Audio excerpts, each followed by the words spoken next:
საიდუმლო საწყობი ქუთაისში ორახელაშვილის ქუჩაზე საყოფაცხოვრებო ტექნიკა და ავეჯი აღმოაჩინეს. დევნილთა სამინისტროს ინფორმაციით ეს იყო 2008 წლის ომის დროს დაზარალებული დევნილებისთვის გამოყოფილი ჰუმანიტარული დახმარება, რომელიც იძულებით გადაადგილებულ ოჯახებამდე არ მივიდა.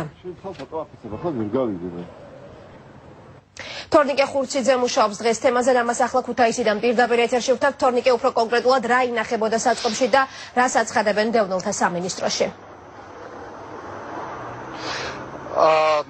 პროკურატურა მოახლოეს დღეებში დაიწყებს მოხდარზე გამოძიებას, რაც შეეხება საიდუმლო საწყობს. ქუთაისში ორახელაშვილის ქუჩაზე ყოფილი ცეკავშირის შენობაში აღმოჩენილი იქნა საიდუმლო საწყობი, სადაც დევნილი ოჯახებისთვის განკუთვნილი საყოფაცხოვრებო ნივთები ინახებოდა. აღნიშნული ნივთები 2008 წლის აგვისტოს ომის დროს დაზარალებულ დევნილ ოჯახებს უნდა გადაცემოდა. დღეს საიდუმლო საწყობის რამდენიმე წუთის წინ ტოლთა და განსახლების მინისტრმა დავით არახველიძემ თავად გახსნა და თავად დაათვალიერა თუ რატომ არ მოხდა აღნიშნული ნივთების დევნილი ოჯახებისთვის გადაცემა. პირდაპირ ეთერში მეცხრე არხის შეკითხვებს ტოლთა და განსახლების მინისტრი დავით არახველიძე უპასუხებს. მოგესალმებით ბატონ დავით, კიდევ ერთხელ თუ შეიძლება გითხარით რა რაოდენობის ნივთებზია საუბარი და რატომ არ მოხდა მისი გადაცემა დევნილი ოჯახებისთვის?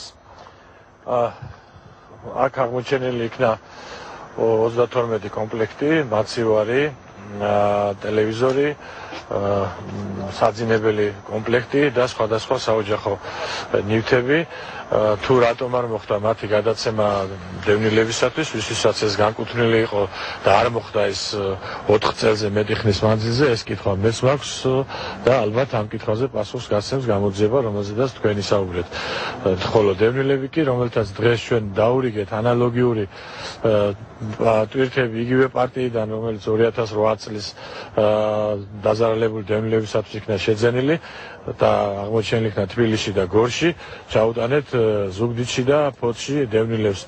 რომ ყოფილიყო ცნობილი, რომ ასეთი საშუალებები არის ქუთაისშიც, ამდენ ხანს დევნილები ისარგებლებდნენ ამ საშუალებებს. სამწუხაროდ ეს არ მოხდა და კითხვები რა თქმა უნდა არსებობს. ბატონ დავით, რამდენიმე წუთის წინ თქვენ ჟურნალისტებთან საუბრისას განაცხადეთ, რომ არსებობს საფუძვლიანი ეჭვი, რომ აღნიშნული ნივთები შესაძლოა რომ არ ხდებოდა გადაცემა დევნილი ოჯახებისთვის და კონკრეტული პირებისგან ის იყიდებოდა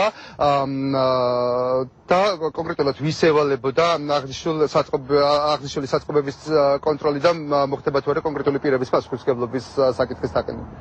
რა თქმა უნდა, ასეთ ოპერაციებზე კონტროლი ევალება სამინისტროს იმ დროიდან ხელმძღვანელობას.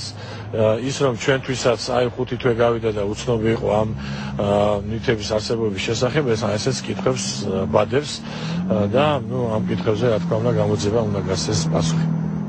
დიდი მადლობა. ტოლთა და განსახლების მინისტრი დავით არახველიძე პასუხობდა მეცხრე არხის შეკითხვებს. ქუთაისის ადგილობრივ თვითმმართველობაში კი განმარტავენ, რომ საწყობში აღნიშნული ნივთები 250 დევნილი ოჯახისთვის იყო განკუთვნილი და მისი გადაცემა 230 ოჯახისთვის მოხდა, თუმცა ჯერჯერობით უცნობია თუ რატომ არ მოხდა სხვა დევნილი ოჯახებისთვის გადაცემა აღნიშნული ნივთების. მე კიდევ ერთხელ შეგახსენებთ, რომ ქუთაისში ორახელაშვილის შენობაში ტოლთა სამინისტროს მიერ აღმოჩენილი იქნა საიდუმლო საწყობი, სადაც 2008 წლის აგვისტოს ომის დროს დაზარალებული დევნილი მოსახლეობისთვის განკუთვნილი საოჯახო ნივთები ინახებოდა. დაახლოებით 2 თვის წინ 5 მსგავსი საწყობი აღმოჩენილი იქნა თბილისში, 1 კი გორში. პროკურატურა კი გამოძიებას უახლოეს დღეებში დაიწყებს. მადლობთ. ქუთაისში აღმოჩენილი საწყობის